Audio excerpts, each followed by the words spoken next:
నమస్తే, నేను సిరి. మొత్తానికైతే 2025 అయితే వచ్చేసింది. సో, దీంతోని చాలామంది ఏంటంటే, వాళ్ళ జాతకాలు ఎలా ఉన్నాయైతే చూసుకుంటున్నారు. కాకపోతే అందరి జాతకాలు ఎలా ఉన్నాయేమో తెలియదు గానీ, ఏపీ మాజీ ముఖ్యమంత్రి జగన్మోహన్ రెడ్డి గారి జాతకం మాత్రం అస్సలు బాగాలేదు. ఆయనని రాహుకేతువు వెంటాడుతుంది అని చెప్పేసి కొంతమంది జ్యోతిష్యులైతే చెప్తున్నారు. అసలు ఏం జరిగింది? ఏంటి మరి? ఆయనకి ఎలాంటి పరిస్థితులు ఎదురవ్వబోతున్నాయి అనే విషయాన్ని మనకు వివరించడానికి మనతో పాటు ఉన్నారు ప్రముఖ రాజకీయ విశ్లేషకులు కేవీవి ప్రసాద్ గారు. నమస్కారం సార్. నమస్తే. సార్, ఇప్పుడు మొత్తానికైతే 2025లోకి మనం అడుగుపెట్టాం. అందరూ కూడా కొంచెం ఎక్సైటెడ్గా అంటే వాళ్ళకి ఎట్లా వాళ్ళ రాశి ప్రకారం ఎట్లా ఉందని చెప్పేసి చూసుకుంటున్నారు. కానీ కొంతమంది ప్రముఖ జ్యోతిష్యులు ఏంటంటే ఏపీ మాజీ ముఖ్యమంత్రి జగన్మోహన్ రెడ్డి గారి జాతకం ఎట్లుందని చూసి ఆయన జాతకం అయితే అస్సలు బాగాలేదు, ఆయనకి రాహుకేతువు వెంబడిస్తున్నాయి, సో చాలా రకాల ఇబ్బందులు కూడా పడే అవకాశం ఉందని చెప్తున్నారు. సో ఆ ఇబ్బందులు అంటే అది ఏ రకంగా అన్నట్టు సార్? ఇప్పుడు ఒకటమ్మా, ఇప్పుడు గత 5 ఏళ్ళుగా అతను ఆల్మోస్ట్ రాజభోగం అనిపించాడు. ఆడిందే పాట పాడిందే పాటగా. సో తన అవినీతితో కానీ, అక్రమాలతో కానీ, దుర్మార్గాలతో కానీ ఒక 151 స్థానాలు రావడంతో సో అతని మంత్రులు కానీ, సహచరులు కూడా ఏ విధంగా రెచ్చిపోయారు, ఏ విధంగా ప్రవర్తించారో మనం చూసాం. ఎన్ని రకాలుగా రాష్ట్రాన్ని నాకేశారు, ఎన్ని రకాలుగా రాష్ట్రాన్ని ఇబ్బందులు పెట్టాలో రాష్ట్ర ప్రజలను ఇబ్బంది పెట్టారు. ఇటు సహజ వనరులని దోచేసుకున్నారు, అలాగే వివిధ స్కీముల పేరుతోటి స్కాములు చేశారు. అలాగే సొంత లిక్కరు, చీప్ లిక్కరు అంటే అతి నాణ్యత లేని లిక్కరు, కల్తీ లిక్కర్ తోటి ఆల్మోస్ట్ జగన్మోహన్ రెడ్డి వ్యాపారం చేసి ఏ విధంగా వేల కోట్ల రూపాయలు వేసుకున్నాడో మనం చూసాం. ఈ విధంగా ల్యాండ్, శాండ్, మైన్ రూపంలో కూడా ఏ విధంగా చేశారు చూశారు. యథా రాజా తథా ప్రజ అన్నట్టుగా వాళ్ళు కూడా చేశారు. ఇప్పుడు ఇక్కడ మీకు ఒక విషయం చెప్పదలుచుకున్నాను. ఇప్పుడు నటి జత్వానీ కేసు అతనికి అది వెంటాడుతూ ఉంది. అలాగే సోషల్ మీడియా కేసులు వెంటాడుతూ ఉన్నాయి.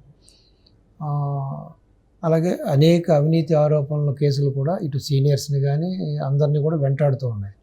సో అదే విధంగా పాత కేసులు కూడా ఉన్నాయి కదా సార్. ఇప్పుడు ఈ 5 ఏళ్ల కేసులే కాకుండా పాత కేసులు ఆల్రెడీ సిబిఐ, ఈడీ కేసులు ఉన్నాయి కదా. ఇప్పుడు అది కాకుండా మీరు చెప్పినట్టుగా ఇన్ని కేసులు ఉండడమే కాకుండా ఇప్పుడు మీరు మాట చెప్పారు, ఈ యొక్క జ్యోతిష్కులు రాహుకేతు కూడా అతను వెంటాడుతూ ఉంది కాబట్టి ఒక అడుగు ముందుకేస్తే 4 అడుగులు వెనక్కి వెళ్ళి పరిస్థితి వస్తుంది.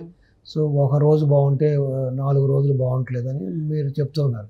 సో నేనేం చెబుతున్నానంటే, నిజంగా ఒక మనిషికి శుక్రదశ నడుతున్నా కూడా, అంటే బ్రహ్మాండమైన మహాజాతకం ఉండి కూడా వేగంగా వచ్చే ట్రైన్కి అడ్డం వెళ్తే, అంటే వేగంగా వచ్చే బస్సుకి అడ్డం వెళ్తే, వేగంగా వచ్చే లారీకి అడ్డం వెళ్తే, లేదు ఆకాశంలో ఎక్కడో 100 కిలోమీటర్ల పైన ఉన్న ఫ్లైట్లోంచి మనం కింద దూకితే ఏమవుతుంది పరిస్థితి? జాతకం బాగుందంటే.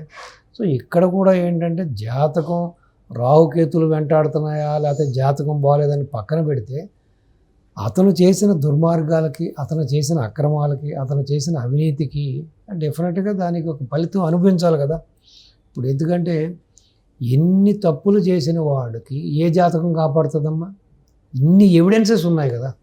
ఇన్ని ఎవిడెన్సెస్ ఉన్నప్పుడు, ఇన్ని ఆధారాలు ఉన్నప్పుడు రాష్ట్రాన్ని ఈ విధంగా రావణ కాష్టం చేసి రివర్స్ టెండరింగ్ పేరుతోటి రాష్ట్రాన్ని పూర్తిగా ఖజానాని నాశనం చేసేసి, ఖజానాలో రూపాయి లేకుండా అప్పులు పాలు చేసేసి ఎన్ని అవకతవకలకు పాల్పడిన వ్యక్తి ఇంతమంది బలహీన వర్గాలు, ఎస్సీలు, ఎస్టీలు, బీసీలు, మైనార్టీలని ఏ విధంగా ఇబ్బంది పెట్టాడు. సో ఏ విధంగా రాష్ట్రాన్ని ఈ విధంగా ఒక ఇండస్ట్రీస్ లేకుండా, ఒక ఆదాయ వనరులు లేకుండా ఏ విధంగా చూసాం మనం. చూసినప్పుడు నిజంగానే మహాజాతకం ఉండి కూడా 2025లో కూడా అతని జాతకం చాలా గొప్పగా ఉండా కూడా అయినా కూడా అతను ఇన్ని కేసులు ఉన్నాయి కాబట్టి ఆధారంగా డెఫినెట్గా పడాలి. ఇక్కడ రాహుకేతు కన్నా అతను చేసుకున్న స్వయంకృత అపరాధాలే చాలా ఎక్కువ ఉన్నాయి కదా. సో కాబట్టి ఇక్కడ జాతకాలన్నీ పక్కన పెడదాం. ఇప్పుడు జాతకం బాగుందని చెప్పి మనం ఒక 10 అంతస్తుల నుంచి కింద దూకితే ఏమవుతామమ్మా? అంతే కదా. వేగంగా వెళ్ళే నదిలో దూకితే ఏమవుతామమ్మా? ఇప్పుడు ఈత రాకుండా నాకు జాతకం బ్రహ్మాండంగా ఉందని చెప్పి నేను స్విమ్మింగ్ పూల్లో దిగితే ఏమవుతానమ్మా? సో అలాగే నదిలోనో కాలువలోనో ఒక సెలయేరులో దిగితే ఏమవుతానమ్మా? నాకు జాతకం బ్రహ్మాండంగా ఉందని చెప్పి ఒక పెద్ద వాటర్ ఫాల్స్లోకి వెళ్ళి నయాగరా వాటర్ ఫాల్స్లో దూకితే ఏమవుతానమ్మా? నా బాడీ కూడా కనపడదు. కాబట్టి ఇవన్నీ ఏంటంటే ఇవన్నీ పక్కన పెడితే అతను చేసిన దుర్మార్గాలు, హత్యలు, ఆ యొక్క దుర్మార్గ పరిపాలనకి డెఫినెట్గా శిక్ష అనుభవించవలసిందే. మరి ఆ దిశగా ఈ కూటమి ప్రభుత్వం ఏ విధంగా చర్యలు తీసుకుంటుంది, ఎంత తొందరగా అతన్ని మళ్ళీ శ్రీకృష్ణ జన్మస్థానం పంపిస్తారు. ఆల్రెడీ ఈ సిబిఐ కేసులు ఉన్నాయి, ఈడీ కేసులు ఉన్నాయి. సో రాష్ట్రంలో ఏ డిపార్ట్మెంట్ తీసుకున్నా, ఏ యొక్క సెక్షన్ తీసుకున్నా కూడా, ఏ శాఖ తీసుకున్నా కూడా ఇతని అవినీతి అంతుపట్టని అవినీతి. ఇది తవ్వి కొలిది బయటకు వస్తూనే ఉంది అవినీతి. సో అసలు ఇప్పుడు బాబు గారికి ఇతను అర్థం అవ్వట్లేదు. అసలు ఇది ఒక కేస్ స్టడీగా అని ఆయన పెద్ద ఆయనే చెబుతున్నారు, చంద్రబాబు నాయుడు గారే చెబుతున్నారు. సో కాబట్టి అసలు మరి ఎన్ని కేసులు అదే ఏ ఇతర దేశంలోనో, చైనాలోనో, లేకపోతే ఎక్కడన్నా వేరే ఏ కంట్రీలో చేసినా కూడా ఇమీడియట్గా ఈ పాటికి ఇతను ఉరిశిక్ష వేసేవారు. సో ఈ దేశంలో కొన్ని లా అండ్ ఆర్డర్లో కానీ, లేకపోతే ఈ కోర్టుల్లో కానీ, వీటిల్లో కానీ ఉన్న లూప్ హోల్సో, లేకపోతే లొసుగులో, లేకపోతే సిస్టాన్ని మేనేజ్ చేసి ఇతను ఎలాగ బయటపడుతున్నాడో మనం 11 ఏళ్ళు బట్టి ఏ విధంగా బయలు మీద చూసినాం. అదే ఇతను చేసిన తప్పులు ఏ కంట్రీలో చేసున్నా కూడా ఎప్పుడో ఇతని కథ ముగిసిపోయేది. ఇతను ఫుల్ స్టాప్ పెట్టేద్దరు. ఇతను రాజకీయ భవిష్యత్తుకి ఫుల్ స్టాప్ పెట్టేద్దరు, బహుశా జీవితానికి కూడా ఫుల్ స్టాప్ పెట్టేద్దరు మిగతా ఏ కంట్రీస్ ఉన్నా కూడా. ఎందుకంటే అంత పెద్ద సివియర్ అఫెన్సెస్ చేసి కూడా ఈ రోజున అతను ఇంకా బొంకుతూ, ఇంకా ప్రజల మధ్య తిరగాలని, ఇంకా ఈ ప్రభుత్వం, కూటమి ప్రభుత్వం మీద ఆరోపణలు చేస్తూ, ఇప్పుడు విద్యుత్ శాఖను మొత్తం పూర్తిగా నిర్వీర్యం చేసేసి, అప్పుల పాలు చేసేసి, తనకు కావాల్సిన వాళ్ళు కాంట్రాక్ట్లు ఇచ్చి అన్నీ కూడా బయట ఎక్కడా లేని రేట్లు, ఫ్యాన్సీ రేట్లు ఇచ్చేసేసి, అదే ఇప్పుడు తెలంగాణ గవర్నమెంట్లో ₹1,00,000 ఒక ట్రాన్స్ఫార్మర్ ఉంటే అక్కడ 2.5 లక్షలు లెక్కన ఆర్డర్లు ఇచ్చి ఆ విధంగా మొత్తం ఈ విద్యుత్ శాఖను ఏ విధంగా బస్సు పట్టించాడో మనం చూసాం. సో ఇప్పుడు ఏమంటున్నాడు, వీళ్ళు రేట్లు పెంచుతున్నారు, అది ఇది ప్రజల మీద భారం మోపుతున్నాడు అంటున్నారు. సో కాబట్టి అసలు బాబు గారు కాబట్టి ఈ రోజున రాష్ట్ర పరిస్థితిని అలా చక్కదిద్దుకుంటా ఏదో నెల వచ్చేటప్పటికి 30వ తారీఖు వచ్చేటప్పటికి ఆయన జీతాలు ఇస్తూ పింఛన్లు ఇస్తున్నారు. అదే 1వ తారీఖు లీవ్ అంటే 30ని ఇస్తున్నారు, లేదంటే 31ని ఇచ్చేస్తున్నారు ఆయన.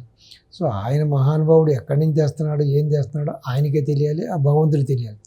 సో అటువంటి పరిస్థితిలో ఉన్న రాష్ట్రాన్ని మరి గట్టెక్కించాలంటే ఎంత కష్టం. సో ఏదేమైనా రాహు, కేతులు, ఈ జాతకాలు, ఈ యొక్క గ్రహాలు ఇవన్నీ కూడా పక్కన పెడితే ఆంధ్ర రాష్ట్రానికి అంతుపట్టని ఒక వింత రోగం, వింత వైరస్ జగన్మోహన్ రెడ్డి. అలాగే ఆంధ్ర రాష్ట్రానికి ఒక అంతుపట్టని ఒక వింత గ్రహం, ఒక వింత అరిష్టం ఇతను. సో కాబట్టి ఇతను ఎంత తొందరగా శిక్షింపబడతాడో, ఎంత తొందరగా ఇతను ప్రజలుకి దూరంగా ఈ ప్రభుత్వం పెడతాదో, ఎంత తొందరగా అతను రాష్ట్రం నుంచి బయటికి పంపిస్తారో, ఎంత తొందరగా రాజకీయంగా అతను సమాధి చేస్తారో అప్పుడే ఆంధ్ర రాష్ట్రానికి, ఆంధ్ర ప్రజలకి అభ్యున్నతి, అభివృద్ధి, మంచి రోజులమ్మ. మరి ఆ దిశగా ఈ కూటమి ప్రభుత్వం ఎంత తొందరగా యాక్షన్ తీసుకుంటే అంత మంచిది. ఎందుకంటే ఇప్పటికి కూడా ఇన్వెస్టర్లు చాలామంది రావాలా వద్దా, మళ్ళీ రేపొద్దున వీడు వస్తాడేమో అనే మీమాంసతోటి కొట్టుబెట్లాడుతూ ఉన్నారు. సో కాబట్టి ఈ మీమాంసలన్నీ పోవాలి, ఈ డౌట్స్ అన్నీ నివృత్తి అవ్వాలి, ఈ సందేహాలన్నీ పటాపంచలు అవ్వాలంటే ఈ ప్రభుత్వం మాత్రం అతని విషయంలో స్ట్రాంగ్గా ఉండవలసిందే, స్ట్రాంగ్ యాక్షన్ తీసుకోవాల్సిందే. అప్పుడే ఆంధ్ర ప్రజలకి భవిష్యత్తు ఆ దిశగా చర్యలు తీసుకుంటారని గౌరవ ముఖ్యమంత్రి గారు ఆశిస్తాం.